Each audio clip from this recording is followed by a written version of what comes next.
তারপর হচ্ছে আমরা পেটেলার সুপ্রা পেটেলার এই যে এরিয়া থেকে এরকম করে পেটেলার বরাবর আমরা চাইলে নিচের দিকে এটা আসলে আইডিয়ালি একটা একটা করে করা উচিত, কারণ টেন্ডারনেস কোন দিকে আছে এটা বোঝার জন্য। পেটেলার বরাবর আমরা হচ্ছে নিচের দিকে আসলাম, এইটা বরাবর নিচের দিকে আসলাম। রুগীর দিকে অলওয়েজ তাকায় থাকতে হবে, রুগী উইঞ্চিং করছে কিনা, টেন্ডারনেস তো তাহলে বোঝা যাবে না। এই নিচের দিকে আসলাম, এই আসলাম নিচে, এখানে কি দেখলাম, এখানে হচ্ছে পেটেলার টেন্ডনগুলো দেখলাম, টেন্ডনের নিচে এখানে বার্সা আছে, বার্সাতে কোনো টেন্ডারনেস পাই কিনা এটাও দেখলাম। আর মিডিয়াল জয়েন্ট লাইন বরাবর দুইটা কিন্তু একসাথে দেখা যাবে না, একটা একটা দেখতে হবে। মিডিয়াল জয়েন্ট লাইন তাহলে এই যে ফিমার এবং টিবিয়ার যে জাংশন, এই জয়েন্ট লাইন বরাবর আমরা চাপ দিয়ে দেখলাম, হ্যাঁ কোনো জয়েন্ট লাইন বরাবর টেন্ডারনেস আছে কিনা। তারপর এই পাশেও দেখলাম টেন্ডারনেস আছে কিনা। তারপর হচ্ছে আমরা হচ্ছে নিচের দিকে এখানে যে হ্যামস্ট্রিং মাসল আছে, মাসলগুলোকে একটু পালপেট করে, এটা টেন্ডন আছে, টেন্ডনগুলোকে একটু পালপেট করে দেখলাম যে এখানে কোনো টেন্ডারনেস আছে কিনা। এই পাশে হচ্ছে বাইসেপস ফিমোরিস যে টেন্ডন আছে, এটা বরাবর দেখলাম কোনো টেন্ডারনেস আছে কিনা। এখানে আবার হচ্ছে একটা কমন পেরোনিয়াল নার্ভ আছে, নার্ভের উপরে একটু পালপেট করে দেখলাম এটা থিকেনিং আছে কিনা, একসাথে। তারপর হচ্ছে এই যে এই পাশে ইলিওটিবিয়াল ব্যান্ড যেটা আছে, ব্যান্ড বরাবর এসে এখানে ইনসারশন হয় ফিউ গার্ডিস টিবারকল, যেটা ল্যাটারাল হচ্ছে টিবিয়াল শিকন্ডায়, এখানে গার্ডিস এটা নিচে গার্ডিস টিবারকল থাকে। এই টিবারকল বরাবর এখানে কোনো অ্যান্টিসাইটিস আছে কিনা দেখে নিলাম।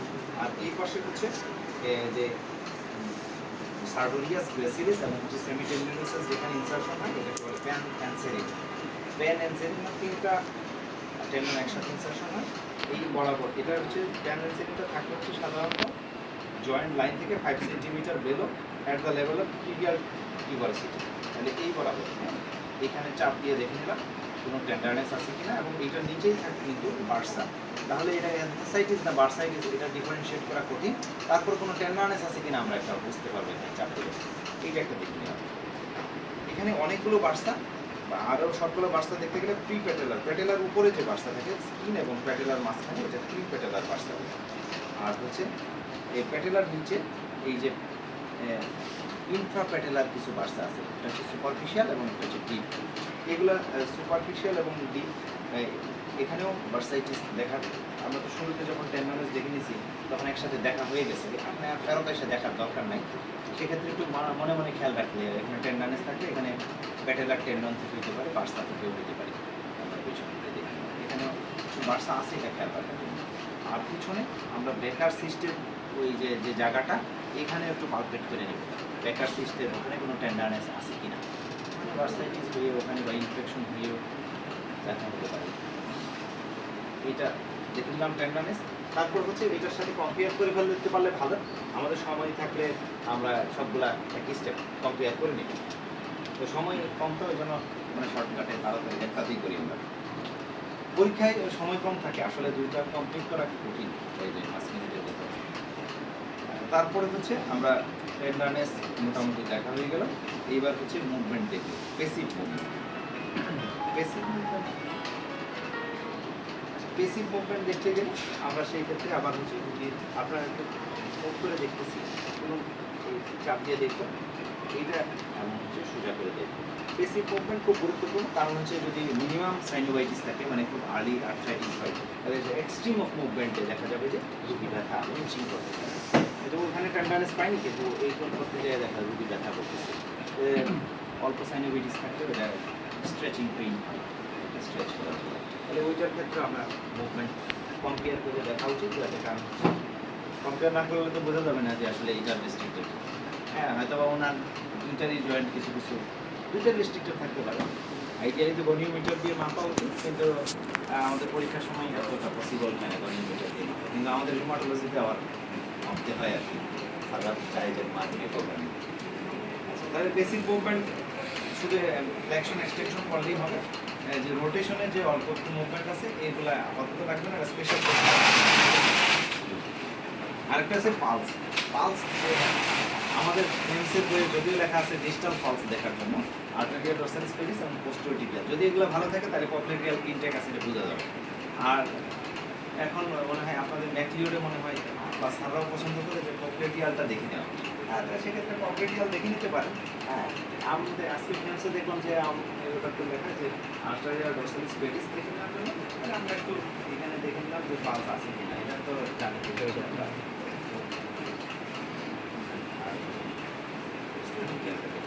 ঠিক আছে এরকমভাবে যদি এটা ঠিক ইনটেক আছে তাহলে কমপ্লিটিয়াল ইনটেক আছে, আর যদি আপনি কমপ্লিটিয়ালটা দেখে নেন তাও দেখে নিতে পারেন। হ্যাঁ, এটা সার টু সার হয়তো বেরি করতে পারে। কমপ্লিটিয়াল দেখার নিয়ম তো আমরা 3 আঙ্গুল দিয়ে দেখতে পারি, একদম কমপ্লিটিয়াল ফসাতে এগেইনস্ট দ্য টিবিয়া। তাহলে এটা গেল। তারপর হচ্ছে আমরা হচ্ছে এবার হচ্ছে কিছু মুভমেন্ট দেখার পরে ফার্স্ট দেখা হয়ে গেল। এখন হচ্ছে স্পেশাল টেস্ট। স্পেশাল টেস্টের ভিতরে তুমি এগুলো জয়েন্ট স্পেশাল টেস্টের ভিতরে ইকুয়েশন।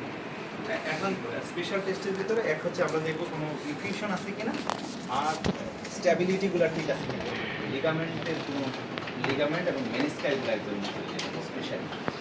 তো ইনফিউশনের জন্য 3টা টেস্ট আছে। একটা যদি একদম মিনিমাম ইনফিউশন হয় তাহলে এটার জন্য করতে হয় পালস টেস্ট, ববিং টেস্ট, বিভিন্ন ধরনের নাম আছে, স্ট্রোক টেস্ট। একটা টেস্টেরই অনেকগুলো নাম, 5-6টা নাম আছে। তো এটার জন্য এক এক বই এক এক রকম আছে। ফেমসে যেটা আছে আমাদের রিউমাটোলজির বই সেটা আমি বলছি। এটা হচ্ছে সেক্ষেত্রে ওনারা দুই পাশ থেকে আমি জয়েন্ট ইনফিউশনটাকে টেনে নিয়ে এখানে চলে আসি। আসার পরে এটা হচ্ছে মিডিয়াল থেকে খালি করে একটা ফ্লুইড চলে আসছে এদিকে, মিডিয়াল থেকে খালি করে ল্যাটারালে এসে এই পাশে আবার কেউ এটাও যদি করেন সমস্যা নেই। এটার উদ্দেশ্য প্রিন্সিপাল হচ্ছে যদি আমরা পাঞ্চ করা আর কি, আপনি হচ্ছে ল্যাটারাল থেকে চাপ দিয়ে ল্যাটারালে পার্টিকুলার টান দিয়ে আপনি মিডিয়ালে চাপ দিয়ে এদিকে কোনো পাঞ্চ হয়ে যাচ্ছে। মাউসটা দেখবো কোথায়, মিডিয়াল না ল্যাটারাল? আমি যদি মনে করেন যে চাপ দিয়ে আনলাম, তারপর মিডিয়াল কম্পার্টমেন্টের ফ্লুইডকে টান দিয়ে উপর দিয়ে এই নিচে নিয়ে আসলাম, তাহলে এখন সব ফ্লুইড তো এখানে চাপ দিয়ে এই দিকে চলে আসবে, এখানে খুলে যাচ্ছে কিনা দেখতে হবে। যদি মিনিমাম ইফিউশন হয়, বলা আছে 30 ml এর মতো যদি ইফিউশন থাকে তাহলে পালস টেস্ট পজিটিভ হয়। আর এর চেয়ে যদি বেশি হয় তাহলে কিন্তু প্যাটেলার টেস্ট যেটা সেটা পজিটিভ হয়। সেটা দেখার জন্য হচ্ছে উপর থেকে সুপ্রাপ্যাটেলার রিসেসের যে ফ্লুইডগুলো আছে এগুলো হচ্ছে নামায় নিয়ে দেবো। আনার পরে আমরা হচ্ছে 3 আঙ্গুল দিয়ে দেখতে পারি, 1 আঙ্গুল দিয়ে দেখতে পারি। এটার উদ্দেশ্য হচ্ছে যদি প্যাটেলাটা আছে এটা তো সমান আছে, যদি ফ্লুইড থাকে তাহলে ফ্লুইডের উপরে আমরা যদি প্যাটেলাকে চাপ দিই তাহলে একটা মানে একটা আলাদা অনুভূতি, এটা আসলে না ফিল করে ভুলে যায় না। এটা পানির উপর একটা ঢাল রেখে যদি চাপ দেন তাহলে একটা যে অনুভূতি জাস্ট বুঝে একবার দেখলে এই অনুভূতি ভুলার নয়। তাহলে এই অনুভূতি বুঝতে হবে যে হচ্ছে এটা ছেড়ে দেওয়া যাবে না, অনেকে ছেড়ে দেয় তাহলে অনুভূতিটা বোঝা যাবে না। এটা চাপতে রাখতে হবে, চাপ দিয়ে আবার বেঁধে রাখতে হবে। এটা নিচে যখন পানি প্যাটেলা পানিটাকে সরাই দিয়ে নিচে যাবে, আবার হচ্ছে আবার উঠে যাবে, তখন এই হাতে জিনিসটা পাওয়া যাবে পানি সরে যাওয়া যাবে। এটাই প্যাটেলার টেপ তখন পজিটিভ না নেগেটিভ বলা যাবে। এখন ফ্লুইড যদি আরো অনেক বেশি থাকে তাহলে এইসব টেস্টের ভ্যালু কম। সেই ক্ষেত্রে করতে হবে হচ্ছে ফ্লাকচুয়েশন টেস্ট। ফ্লাকচুয়েশন টেস্ট মানে অনেক পানি, একদম পানিতে থই, সেই ক্ষেত্রে তো পানির লাইনে এদিকে আনার দরকার নাই।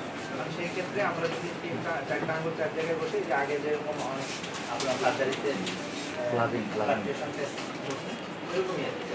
তাহলে যদি ওখান থেকে চাপ দিই তাহলে এখানে একটা ধাক্কা লাগবে, পানির ধাক্কা লাগবে, এখান থেকে চাপ দিলে পানির ধাক্কা লাগবে, এরকম আর কি ক্রস দিয়ে এটা পানির ধাক্কা লাগবে। ফ্লাকচুয়েশন টেস্ট এটারও কয়েকটা নাম আছে, অত নাম জানা দরকার।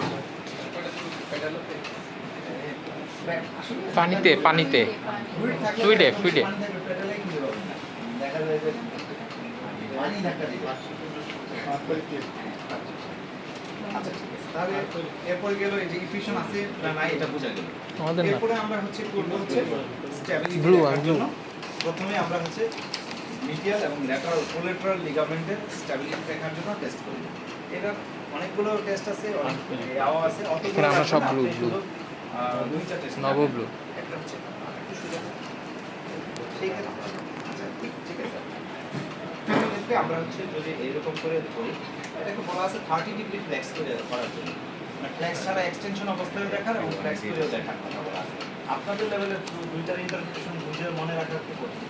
সেই ক্ষেত্রে আমরা যদি আমরা দুইটা করি, একটা যদি হচ্ছে হালকা স্ট্রেস টেস্ট করে রিফ্লেকশন করবা, তারপর এইখান থেকে আমরা যদি চাপ দিই তাহলে এই পাশে চাপ দিলে তখন এইখানে রোগী এই পাশে ব্যথা অনুভব করবে এবং হচ্ছে একটা ওপেনিং থাকবে।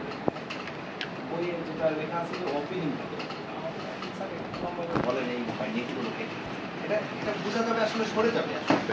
এটা তো যেহেতু মিডিয়াল এই পাশ থেকে চাপ দিলে মিডিয়াল কোলেটারাল লিগামেন্ট হচ্ছে মিডিয়াল সাইডের স্টেবিলিটি দেয়, স্টেবিলিটি সরে গেলে তো এই পজিশনটা ফিমার থেকে মিডিয়াল কোনটা সরে এদিকে চলে আসবে, তাহলে এটা জয়েন্ট স্পেসটা একটু ওপেনিং হয়ে যাবে। ওপেনিংটাকে আমরা ফিল করবো এবং হচ্ছে রোগী ব্যথার কথা বলবে যে এই পাশে ব্যথা লাগছে, হ্যাঁ রোগীকে জিজ্ঞাসা করতে পারে। এটা হচ্ছে ভালগাস স্ট্রেস টেস্ট, এটা ভালগাস স্ট্রেস টেস্ট আপনি এটা ফিল করতে হবে। আর হ্যারাস ক্ষেত্রে আমরা এই পাশ থেকে যদি চাপ দিই, হ্যাঁ ধরে এই পাশ থেকে চাপ দিলাম এবং এখান থেকে ফিল করলাম, তাহলে এখানে ওপেনিং হচ্ছে কিনা এবং রোগী এই পাশে ব্যথা পাবে, এই পাশে সরে আসবে একটা, আরেকটা হচ্ছে ওপেনিং হবে আর ব্যথা অনুভব করছে কিনা ফিল করবে। তাহলে এটা ভ্যারাস স্ট্রেস টেস্ট, এটা ল্যাটারাল কোলেটারাল লিগামেন্ট দেখার জন্য পাশেও একই রকমভাবে করতে পারি। তবে এইটার যেটা বলা আছে যদি আমরা এক্সটেনশন অবস্থায় করি তাহলে সরে আসতে মানে তাহলে কিন্তু সেটা মানে দরকার নেই, এতটুকু জানলেই হবে। হালকা stress test and various test 30 degree flexion করে আমরা করবো, এটা সরে যাচ্ছে কিনা ওপেনিং হচ্ছে কিনা এটা দেখি। তারপর হচ্ছে অ্যান্টিরিয়র ক্রুশিয়েট লিগামেন্ট এবং পোস্টেরিয়র ক্রুশিয়েট লিগামেন্ট।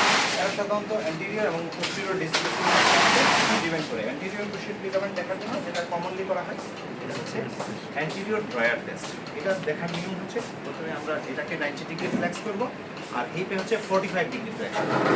তখন আমরা এটার উপর বসবো, বসার পরে অ্যান্টিরিয়র ক্রুশিয়েট লিগামেন্ট হচ্ছে anterior displacement of the tibia from the ফিমারকে প্রিভেন্ট করে। সেক্ষেত্রে যদি এটার টিয়ার বা ইনজুরি মানে থাকে, টিয়ার থাকে, তাহলে সেক্ষেত্রে আমরা এটাকে যদি টান দিই তাহলে সামনের দিকে সরে আসবে, ফেন্সে লেখা আছে 1 সেন্টিমিটার সরে আসবে। আর কোন কোনো 5 ডিগ্রি সরে আসবে এটাও মনে করে না, বইয়ে আমার লেখা আছে 1 সেন্টিমিটার, সার্বশ আজকে 1.5 সেন্টিমিটারের কথা বলবো আর আমি ওখানে পাই বইয়ে থাকতে পারি। এটা করার সময় এটা তো করে ফেললাম, তাহলে posterior drawer test posterior cruciate লিগামেন্টের জন্য এটাও একসাথে করে দিই। এটা কি ক্ষেত্রে প্রেস করবো, পিছনের পুশ করবো, তাহলে এটা যদি পিছনের দিকে টিবিয়ারটা ফিমারের থেকে পিছনের দিকে সরে যায় 1 সেন্টিমিটার, তাহলে এটা posterior drawer test is positive, that indicates posterior cruciate ligament is cleared. সেক্ষেত্রে এটাও কম্পেয়ার করবো। আর এইটার চেয়ে ভালো টেস্ট আছে সেটা হচ্ছে লেজমেন্ট টেস্ট, এটা সেন্সিটিভিটি স্পেসিফিসিটি বেশি। লেজমেন্ট টেস্টের আরেকটা সুবিধা হচ্ছে যার হচ্ছে লিগামেন্ট ইনজুরি আছে, তার তো নি জয়েন্টে ব্যথা, তাকে কিন্তু 90 ডিগ্রি ফ্লেক্স করা যায় না। সেই ক্ষেত্রে লেজমেন্ট টেস্ট হচ্ছে 30 ডিগ্রি ফ্লেকশন করেই করা পসিবল। সেই ক্ষেত্রে আমরা এটাকে আমরা সাপোর্ট দিব আর এটাকে পিছন থেকে যদি আমরা টান দিই একই জিনিস আর কি, অ্যান্টেরিয়রলি যদি সরে আসে 1 সেন্টিমিটার তাহলে লেজমেন্ট টেস্ট ইজ পজিটিভ। আর যদি এটাকে সাপোর্ট দিয়ে রাখি, এটাকে যদি পিছনে ধাক্কা দিই, যদি পোস্টেরিয়রলি সরে যায় এটাকে রিভার্স লেজমেন্ট টেস্ট, মানে জাস্ট মানে synonymous to anterior and posterior drawer test. তাহলে anterior cruciate ligament, posterior cruciate ligament দেখো, আরও টেস্ট আছে পুরো লাগবে। তারপর এখন আমরা মেনিসকাস দেখার জন্য একটা টেস্ট করতে পারি, এটা হচ্ছে ম্যাক মারিং টেস্ট। এটা দেখার জন্য আমরা হচ্ছে এই মেনিসকাসগুলো এটা করা কি বলি, রোগের জায়গাটাতে বেশি ব্যথা থাকে তাহলে এটা করা লাগবে না। হ্যাঁ